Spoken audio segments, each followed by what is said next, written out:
Good morning, students. My name is Sachin Dev. I am your biology teacher. आज हम पढ़ेंगे chapter cell, unit of life. हम अभी start कर रहे हैं 9th क्लास का सिलेबस आपका।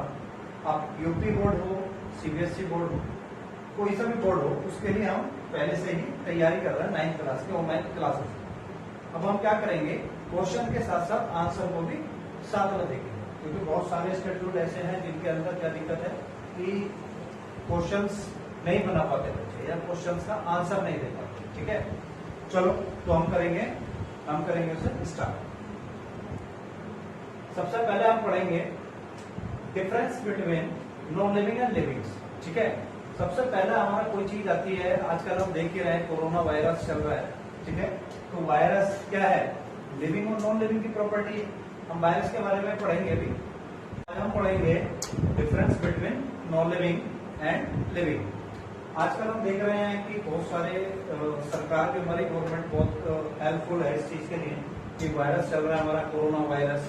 तो हम आज बात करेंगे कि लिविंग क्या चीज है, नॉन लिविंग क्या चीज है। ठीक है, ये उनके बारे में पता करें। कुछ कैरेक्टरिस्टिक्स देखते हैं, कुछ विशेषताएं उनके अंदर ऐसा क्या है, लिविंग के अंदर ऐसा क्या है जो नॉन लिविंग के अंदर नहीं है, या नॉन लिविंग के अंदर ऐसा क्या है जो लिविंग के अंदर। चलो सबसे पहले हम स्टार्ट करते हैं। फिलहाल स्टार्टिंग हम करेंगे प्रेजेंटेशन से। अगर मेरे को बीच में लगेगा कि आपको एज ए वैसे ही बताना है, जनरल नॉलेज देनी है, तो जनरल नॉलेज के लिए मैं अलग वीडियो बनाऊंगा, उसके अंदर आपको पूरी डिटेल दे दूंगा। फिलहाल देखते हैं कैरेक्टरिस्टिक्स में चलते हैं। सबसे पहला क्या आता है हमारा मूवमेंट।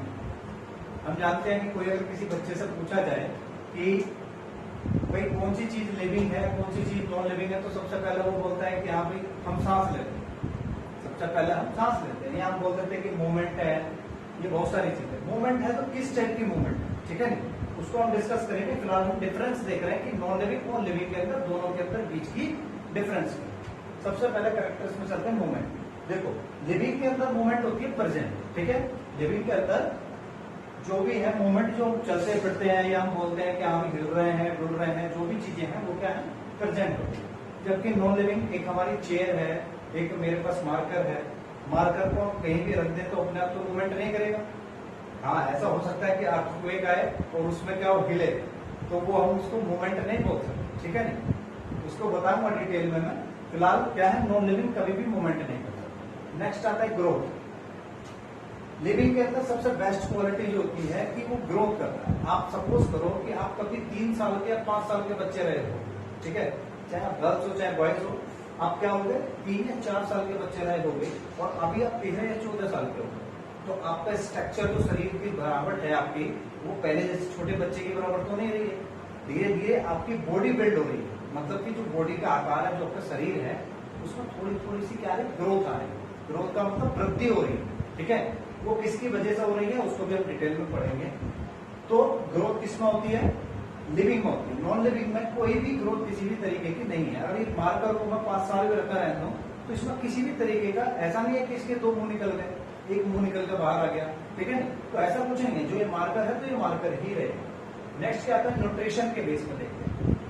जितने भी लिविंग ऑर्गेनिज्म है, लिविंग ऑर्गेनिज्म क्या होता है, जो भी लिविंग प्रॉपर्टी रखता है उसको हम एक ऑर्गेनिज्म में गिनते हैं। चाहे वो ह्यूमन है, चाहे वो एलिफेंट है, चाहे वो जिराफ है, और चाहे वो बैक्टीरिया छोटा या एक वायरस है। ठीक है, सबको हम ऑर्गेनिज्म में रखते हैं। वायरस की प्रॉपर्टी अलग होती है, इसलिए वायरस को हम ऑर्गेनिज्म में शामिल नहीं करते। तो हम न्यूट्रिशन के बिहार पर चलते हैं। न्यूट्रिशन मतलब हमको खाना पीने की जरूरत होती है।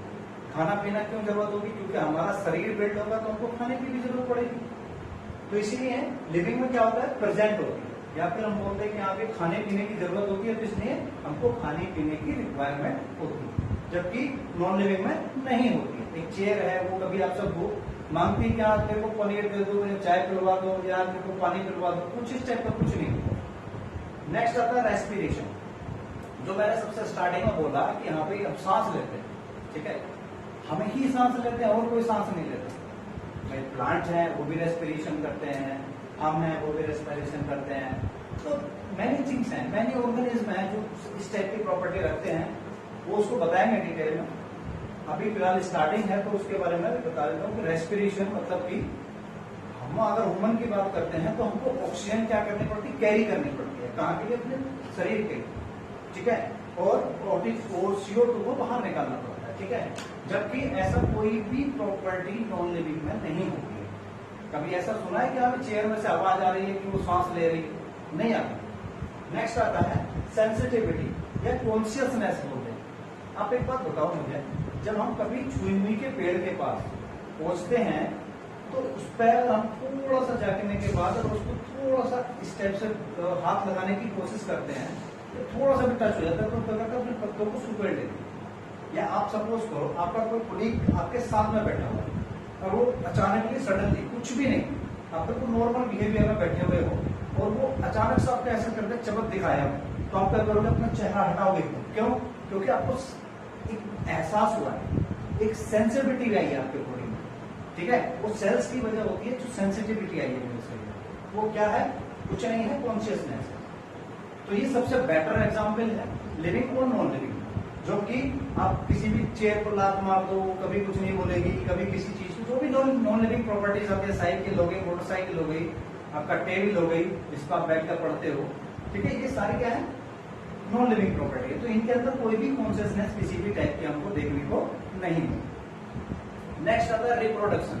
अब ऐसा तो नहीं है कि भाई रिप्रोडक्शन कोई चीज है नॉन लिविंग है, चेयर में डबल चेयर को बना दिया हो या उसी में से उसका जन्म हो गया हो, ये चेयर की एक टांग और बन गई हो, ऐसा कुछ नहीं, ठीक है। वो सिर्फ किसमें होता है, लिविंग प्रॉपर्टी में आता है। अब रिप्रोडक्शन भी 2 टाइप के होते हैं, हम आगे चलकर पढ़ेंगे, asexual reproduction and sexual reproduction, जो कि लिविंग के अंदर ये प्रॉपर्टी आती है कि प्रेजेंट होता है, क्या रिप्रोडक्शन होता है, और नॉन लिविंग के अंदर ये एब्सेंट रहता है। नेक्स्ट आता है हमारा कुछ और यहाँ पर बात करते हैं हम लिविंग और नॉन लिविंग की, कुछ और कैरेक्टरिस्टिक्स को बात करते हैं, लिविंग थिंग्स और नॉन लिविंग थिंग्स की चीजें क्या है, लिविंग चीज है क्या और नॉन लिविंग चीजें क्या है। देखो सबसे पहला है, ये आपको शायद में भी थोड़ा सा ब्लर दिखाई दे रहा होगा, उसमें कोई प्रॉब्लम नहीं, तो देख लेते हैं, पढ़ देता हूँ आपको, राइट डाउन कर लेना। नंबर 1 है लिविंग ऑर्गेनिज्म नीड फूड। जितने भी लिविंग ऑर्गेनिज्म हैं, या मैंने आपको बताया था सबसे पहले कि हम बता रहे थे क्या, न्यूट्रिशन। मैंने जो कैरेक्टरिस्टिक्स बताई थी आपको सबसे पहले वो आती है इसमें न्यूट्रिशन। भाई हमको सभी जितने भी नीड है, हमको सबसे पहले नीड क्या है, फूड की, एयर की और वाटर की, तीनों चीजों की जरूरत है, जबकि नॉन लिविंग को इनमें से किसी भी चीज की जरूरत नहीं है। सेकंड आता है लिविंग ऑर्गेनिज्म ग्रो, अपने आप में ग्रो करते हैं, मतलब time to time, at a month, at a day, at a year, अलग अलग टाइप में क्या करते हैं, ग्रो करते हैं। ग्रो मतलब वृद्धि करते हैं, ग्रोथ करते हैं, तो इसमें क्या आएगा, ग्रो। नेक्स्ट आता है हमारा थर्ड पॉइंट है, जो कि इसके अंदर नहीं मिलती, नॉन लिविंग के अंदर कोई भी ग्रोथ हमको देखने को नहीं मिलती। नेक्स्ट आएगा living organism can move on their own, अपने आप से क्या करते हैं, मूवमेंट करते हैं। मूवमेंट मतलब चलना फिरना, ये सब चीजें करते हैं। तो इसमें क्या आएगा हमारा कैरेक्टरिस्टिक्स कौन सी होगी, मूवमेंट। नेक्स्ट आएगा, जबकि हमको नॉन लिविंग के अंदर ये चीज प्रॉपर्टी देखने को नहीं मिलती। बेटा इनके अंदर जो चीज इसके अंदर है वो इसके अंदर नहीं देखने को मिलेगी, ठीक है। जितने भी नॉन लिविंग थिंग्स हैं उनके अंदर अगर हम जो लिविंग चीज को देख रहे हैं, दोनों के अंदर डिफरेंस का मतलब क्या होता है। देखो मेन चीज है, डिफरेंस का मतलब है कि इसके अंदर तो है, अगर सपोज करो कोई ए चीज है और एक मेरे पास बी चीज है, तो ए के अंदर तो है पर बी के अंदर कुछ चीज का आभास है, ये कमी है, या उसके अंदर वो प्रॉपर्टी है ही नहीं, ठीक है। तो ये जितनी भी हम प्रॉपर्टी इसकी देखेंगे लिविंग की, वो इनके अंदर नहीं मिलेंगी, ठीक है। नेक्स्ट आता है लिविंग ऑर्गेनिज्म आर सेंसिटिव, वही बताया मैंने अभी, सेंसिटिव मतलब सेंसिटिव होती है, कॉन्शियसनेस बताया मैंने अभी, ठीक है। यहाँ पर लिख देते हैं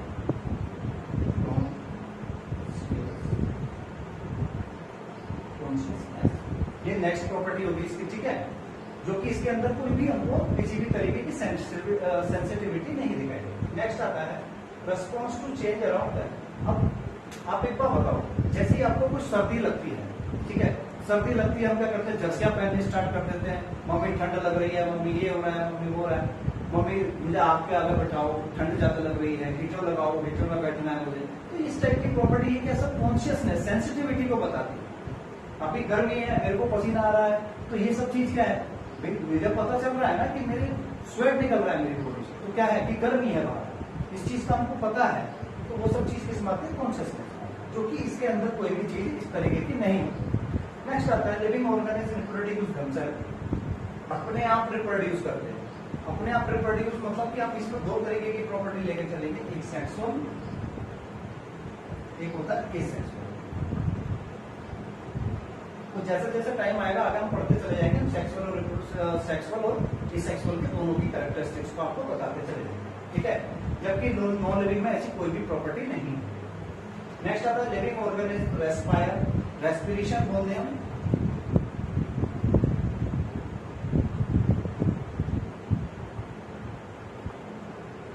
और क्या करते हैं, they release energy from food.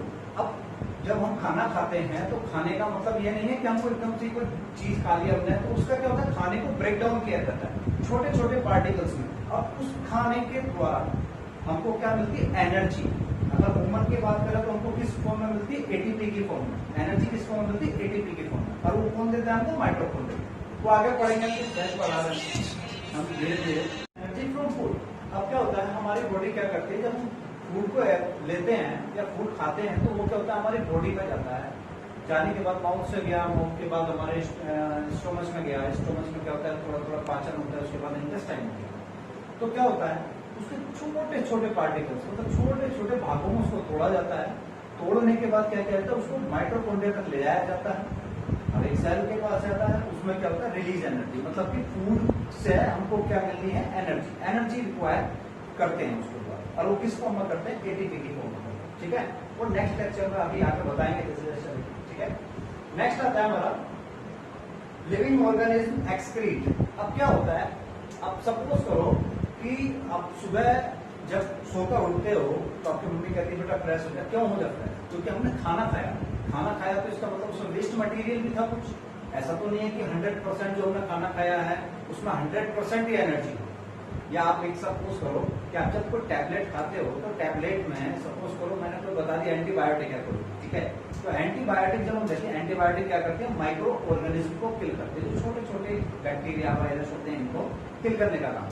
तो अगर आपने 500 mg की कोई ड्रग ली है तो उसके अंदर 250 mg तक आपके पास ही ड्रग पहुंच, मतलब दवाई पहुंचती है। जो मेन है, जो एंटीबायोटिक हम दे रहे हैं आपको, वो सिर्फ कितनी 250 mg ही पहुंचती है, क्योंकि उसके ऊपर का रंग बनाना, उसका टेस्ट बनाना, ये सब चीज मिला के क्या होता है, इसी टाइप से हम जब खाना खाते हैं तो क्या होता है, उसका 50 से 60 से 70% तक बोल सकते हैं, 50 to 70% उस खाने को हम एनर्जी के रूप में कन्वर्ट कर देते हैं। बाकी को जितना बचता है उसको कन्वर्ट कर देते हैं इसमें एक्सक्रीट मटेरियल, जो हमको हम सुबह लैट्रिन में जाकर निकालते हैं, ठीक है।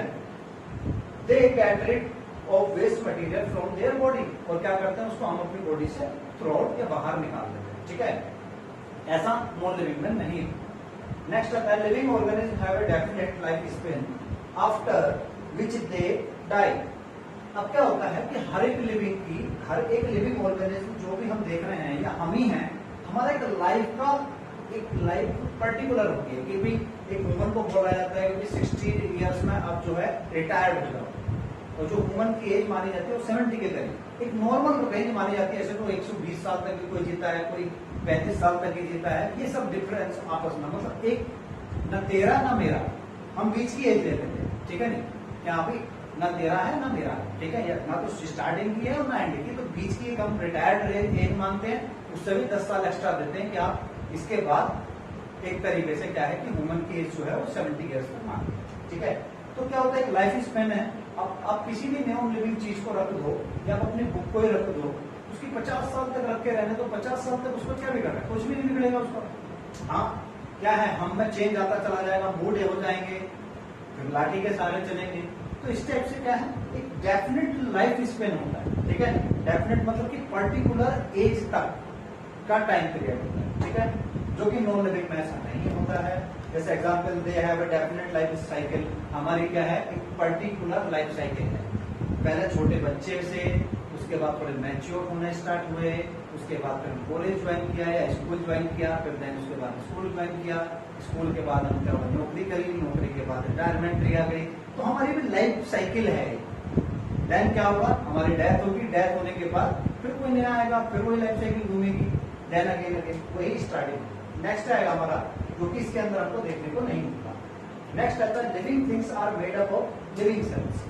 अब जो चीज मेन है उसके बारे में ही जिक्र करेंगे। अब क्या है हमारे लिए मेन है सेल। ये सब कुछ कौन करवा रहा है हमसे, ये जितनी भी प्रॉपर्टी हमने पढ़ी है अभी तक, ये सभी की सभी जो भी कोई काम करवा रहा है वो किसके थ्रू है, सेल के थ्रू। एक सेल ही हमको, एक सिंगल सेल भी अपने आप में जीवित है, इसका मतलब है वो भी अपनी इस पूरे होल इन्वायरमेंट में, ठीक है, अपनी एग्जिस्टेंस रखता है, मतलब अपना अस्तित्व बनाए रखता है कि हाँ भी मैं भी हूं। एक सिंगल सेल भी जीवित सेल है, मतलब ऐसा नहीं है कि वो ग्रुप में रहेगा, खूब सारी सेल मिलकर रहेंगी तभी वो जीवित रहेगा। सिंगल सेल भी, एक अकेला सेल भी जीवित रह सकता है। ऐसे बहुत सारे एग्जाम्पल है, बैक्टीरिया है, हमारे जितने भी बैक्टीरिया हम देखते हैं वो सब क्या है, यूनिसेलुलर, मतलब एक ही सेल से मिलकर बने, ठीक है। सेकंड है हमारा, सेकंड क्वेश्चन आता है, why organism exhibit a unique similarity in their organisation. क्या है ऐसा ऑर्गेनिज्म जो हमको यूनिक, ऐसा क्या ऑर्गेनिज्म के अंदर ऐसी क्या यूनिक चीज है जो हमको एक दूसरे के सिमिलर दिखाई देती है, ठीक है ना। या ऐसा क्या ऑर्गेनाइजेशन, देखो बेटा ऑर्गेनाइजेशन क्या होता है, अगर आप किसी को स्कूल में पढ़ते हैं, ठीक है, स्कूल में टीचर्स का स्टाफ होता है, टीचर्स के स्टाफ को कौन मैनेज करता है, प्रिंसिपल सर, प्रिंसिपल सर को कौन मैनेज करता है, डायरेक्टर, डायरेक्टर को कौन करता है, मैनेजर, ठीक है। तो इसी टाइप से क्या हो गया, टीचर्स जितने हो गए या आप स्टूडेंट हो तो आप क्या हो गए, सबसे नीचे की कड़ी हो, आपसे मिलकर बने टीचर, टीचर से मिलकर बने हैं प्रिंसिपल, प्रिंसिपल से मैनेजर, देन मैनेजर, ठीक है ना। इस टाइप से मतलब ये पूरी प्रोसेस है, उसी को हम बोलते हैं ऑर्गेनाइजेशन। मतलब छोटे लेवल से बड़े लेवल तक का जाने की प्रोसेस को ही हम क्या बोलते हैं, ऑर्गेनाइजेशन, ठीक है। कि सबसे छोटी चीज से और ऊंचे तक जाना, या किसी चीज को वो आगे पढ़ेंगे हम ऑर्गेनाइजेशन क्या होता है, पूरी प्रोसेस बताऊंगा आपको उसकी। तो ऐसी क्या यूनिक प्रॉपर्टी या कुछ ऐसी यूनिक क्या चीज है, हर एक जितने भी ऑर्गेनिज्म हैं उनके अंदर ऐसी क्या यूनिक फीचर्स है जो कि एक दूसरे के सिमिलर हमको बना। देखो, the body of all living organism are made up of microscopic unit called cell. Microscopic unit क्यों बोला कि आप पहले इसका देखते हैं, the body of all living, जितनी भी हमारे ऑर्गेनिज्म हैं उनकी जितनी भी बॉडी बनी हुई है वो किससे मिली है, एक माइक्रोस्कोपिक, मतलब हम नेक्ड आइज से नहीं देख सकते उसको। नेक्ड आइज का मतलब अभी मेरे आंखों में कोई ग्लासेस नहीं लगे हुए हैं तो हम उसको, सेल है हमारी बॉडी, तो मैं ऐसा करके हाथ में नहीं देख सकता कि ये मेरा सेल है, यहाँ पे ये सेल दिखाई दे रहा है, इस टाइप से हम नहीं देख सकते। विदाउट माइक्रोस्कोप के हम नहीं देख सकते सेल, ठीक है। तो क्यों बोला गया माइक्रोस्कोपिक यूनिट, क्यों बोला गया, क्योंकि माइक्रोस्कोप के थ्रू देखा गया उसको, ठीक है, सेल, मतलब इतनी सी जगह में हजारों की संख्या में, थाउजेंड की संख्या में हमारे पास क्या है, सेल है।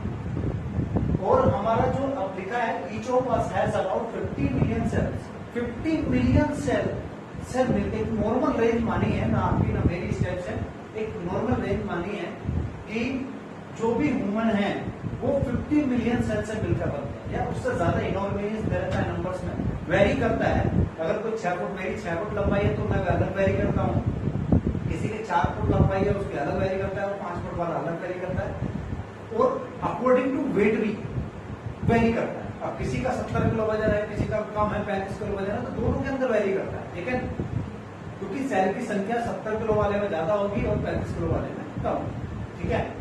तो इसका क्या मीनिंग हुआ कि सेल ही इकलौती ऐसी चीज है जो हमारी एक दूसरे से सिमिलरिटी को बता, ये हमको शो कर रहा है कि भाई मैं एक ऐसा सेल हूं जो सभी लिविंग में कॉमन, सिमिलर की सिंपल सी बात यह है कि मैं सभी लिविंग ऑर्गेनिज्म में एक सा हूं, ठीक है। अब क्या आता है, 50 million sales and enormous numbers which is difficult to imagine. हम अलग अलग करके इमेज नहीं कर सकते, हमको पता नहीं कर सकते। अगर मेरे को ह्यूमन को स्टडी करनी हो किसी चीज की तो मैं क्या करूंगा, कोई एक सेल लूंगा, ठीक है, उसकी एक सेल निकालनी, मतलब कि सारी सेल हमारी जितनी भी बॉडी के अंदर सेल हैं, जो भी मेरी 50 मिलियन हैं या 60 मिलियन है मेरे अंदर, उनमें से एक सेल की स्टडी करूंगा और उससे पता लगाऊंगा कि क्या क्या चीजें इसके अंदर हैं, क्योंकि सारी सेल जितनी भी है वो सिमिलर हैं एक दूसरे से, ठीक है। नेक्स्ट आता है आपका question, can you gas the structure, क्या हम इसका स्ट्रक्चर शो कर सकते हैं या कुछ अंदाजा लगा सकते हैं उसका, which is common to all these organism, जो सभी ऑर्गेनिज्म में सिमिलर है या कॉमन है, एक कॉमन मान ले रहे, ठीक है। मैंने अभी बताया आपको कि सभी में सेल प्रेजेंट होता है और सेल क्या है, कॉमन प्रॉपर्टी रखता है, ठीक है। तो इसका क्या है, यस इट इज सेल। क्या होता है, वो क्या होता है, सेल होता है जो कोई कॉमन प्रॉपर्टी अपनी रखता है, हर एक, चाहे वो बैक्टीरिया हो, चाहे वो वायरस हो, चाहे वो वायरस, दोनों प्रॉपर्टी रखता है, नॉन लिविंग की और लिविंग की। वायरस के ऊपर हम बाद में डिस्कस करेंगे, एक सेशन लेंगे उसका भी अलग, ठीक है, क्यों नॉन लिविंग क्यों है और लिविंग क्यों, ठीक है। तो हम वायरस को इंक्लूड नहीं करते ऑर्गेनिज्म में। मैंने आपको पहले ही बताया कि जो जितने भी ऑर्गेनिज्म हैं उनके अंदर कभी भी वायरस को हम, क्योंकि बेटा ऑर्गेनिज्म क्या है, लिविंग है कोई भी चीज, और वायरस दोनों प्रॉपर्टी रख रहा है, वो नॉन लिविंग की भी प्रॉपर्टी रख रहा है और लिविंग की भी प्रॉपर्टी रख रहा है। तो इसका मतलब है कि हम जिसके अंदर दोनों प्रॉपर्टी है उसको ऑर्गेनिज्म तो नहीं बोल सकते। हाँ, एक बैक्टीरिया है, बैक्टीरिया नॉन लिविंग की प्रॉपर्टी नहीं रखता, वो लिविंग की प्रॉपर्टी रखता है। उसको पढ़ेंगे, आपका एक चैप्टर है आगे चल के डायवर्सिटी करके, ठीक है, बायोलॉजिकल क्लासिफिकेशन, तो उसमें डिस्कस करेंगे, ठीक है। अब क्या है, cell is the basic structure and functional unit of living organism. देखो बेटा, ये पढ़ने के लिए या बोलने के लिए तो ये लाइन बहुत आसान है, ये वाली सीट, कि cell is the basic structure and functional unit of living organism. पर इसका मीनिंग बहुत बड़ा होता है। आप सपोज करो, मैं इसका मीनिंग बताता हूं आपको, किसी भी ऑर्गेनिज्म को बनाने के लिए, ठीक है नहीं, किसी भी ऑर्गेनिज्म का शेप बनाने के लिए, अगर हमारा डॉग है तो डॉग की संरचना, स्ट्रक्चर बनाना किसके हाथ में है, सेल के हाथ में। उसके जितना भी वो खाना पीना, तोड़ना या भोगना, जो भी काम कर रहा है, वो सभी के सभी फंक्शन किसके हैं, सेल के। ऐसा नहीं बोल सकते कि हाँ सर ये तो भोंकना तो उसके माउथ के द्वारा होता है, तो माउथ में भी तो सेल है, उसके पैरों में भी तो सेल है, तो सब काम कौन करा रहा है, सेल करा रहा है। तो कभी कोई अगर आपसे पूछे कि व्हाट इज सेल, तो सेल क्या है, हमारी संरचना को बनाने वाला, हमारी बॉडी के अंदर जितने वर्क कराने वाला, हमारे को एहसास दिलाने वाला, हर चीज के बारे में बताने वाला कौन है, इकलौता सेल। उसी को हम बोलते हैं बेसिक यूनिट ऑफ लाइफ, ठीक है। किसी की लाइफ का क्या मीनिंग है यहाँ पे, जो कोई भी लिविंग है उसकी एक पर्टिकुलर स्टार्टिंग पॉइंट से और एंड पॉइंट तक बीच की जो कड़ी होती है, ये बीच का जो टाइम पीरियड होता है, उसको हम बोलते हैं लाइफ, ठीक है। इसमें क्या है, cell biology is the study of cell. अब सेल की स्टडी हम किस चीज में करते हैं, देखो ये अलग अलग साइंटिस्ट है। सबसे पहली बात तो मैं बताऊं कि बायोलॉजी जो है हमको ग्रीक लैंग्वेज में मिली है। ये एक तरह से हम बोल दें कि इंडिया वालों को या कोई और फॉरेन कंट्री वालों को, सिर्फ ग्रीक वालों को छोड़कर बाकी सबको ग्रीक में मिली है। ग्रीक का मतलब है कि उन्होंने अपनी लैंग्वेज को ट्रांसलेट किया है हमारी लैंग्वेज। अगर आप हिंदी में पढ़ना चाहें तो हिंदी में अलग आते हैं वर्ड इसके, और इंग्लिश में पढ़ना चाहें तो कुछ वर्ड्स है, मतलब 30 to 40% वर्ड्स अभी भी ग्रीक लैंग्वेज में आते हैं। इसीलिए बायोलॉजी में टिपिकल वर्ड का यूज किया जाता है। टिपिकल मतलब ऐसे जो बहुत लंबे हैं जिसका हम नाम भी आसानी से नहीं ले सकते, ठीक है। वरना अगर हम मीडिया वाले लेते तो कभी कौवा कह देते किसी को, कभी कुत्ता कह देते किसी को, कभी बिल्ली कह देते किसी को, इस टाइप से बहुत सारी चीजें हम कह सकते हैं। नेक्स्ट आता है सेल की जिसमें स्टडी की जाए, मतलब सेल के बारे में जिसमें अध्ययन किया जाए, जिसके बारे में उसका पता किया जाए, उसको हम बोलते हैं सेल बायोलॉजी। उसके हम सारे उसमें क्या देखते हैं, उसके एस्पेक्ट, स्ट्रक्चर को देखते हैं, उसके फंक्शन को भी देखते हैं। मतलब कि सेल बायोलॉजी में हम क्या देखते हैं, उसके बनाने के तरीके को, कि उसने क्या क्या बनाया है सेल ने, क्या क्या काम, किस टाइप का सेल दिखाई देता है। नेक्स्ट आता है उसके फंक्शन, क्या क्या काम करता है, किस टाइप से हमको एनर्जी देता है, किस टाइप से दूसरे से बाइंड रहता है, ठीक है, किस टाइप से हमको न्यूट्रिशन प्रोवाइड, न्यूट्रिशन से एटीपी देता है, किस टाइप से हमको मूवमेंट कराता है, वही सब प्रॉपर्टी आ जाती है लिविंग की। नेक्स्ट आता है हमारा व्हाट इज सेल बायोलॉजी, या हम आगे मैंने ब्रैकेट में लिखा है साइटोलॉजी। साइटो, यहाँ पर आपको वर्ड दे रखा होगा, इसका आंसर देखते हैं। ग्रीक में काइटोस लिखा हुआ है, अगर हम मीनिंग करें तो काइटोस होता है, ठीक है। कभी भी ग्रीक लैंग्वेज में सी का यूज हम के से करते हैं, ठीक है, सी को हम के लिखते हैं। ऐसा नहीं है कि हम यहाँ पर काइटोस लिख सकते थे या साइटोस लिख सकते थे, हम क्या लिखेंगे, काई, के का यूज, क्योंकि बेटा प्रोनाउंसिएशन आती है, प्रोनाउंसिएशन जो वहां से आई है हमें, वो हम इस टाइप से लेते हैं। तो काइटोस का मीन्स होता है सेल, लोगस का मीन्स होता है स्टडी, तो हम जिसके अंदर सेल की स्टडी कर सकते हैं उसको हम क्या बोलते हैं, साइटोलॉजी, ठीक है। It is the branch of biology. क्या होती है? ये एक हमारे बायोलॉजी की ब्रांच है। बायोलॉजी क्या है? जिसके अंदर हम लिविंग चीजों की स्टडी कर सकें, वो हमारी biology. Cell is the structure and functional unit of all living organism. वही मैंने अभी आपको बताया ऊपर कि स्ट्रक्चर एंड फंक्शनल यूनिट होती है, मतलब स्ट्रक्चर को बनाने का काम इसी का होता है, फंक्शन कराने का काम कराने का इसका होता है। It is also called cell biology. इसको हम सेल बायोलॉजी के नाम से भी बोलते हैं। तो कंप्लीट हो गया यहाँ पर, ठीक है। अब नेक्स्ट जो मैं वीडियो डालूंगा, ठीक है, अब इसके आगे का हम उसके अंदर स्टडी करेंगे, ठीक है। Okay, bye, Tata.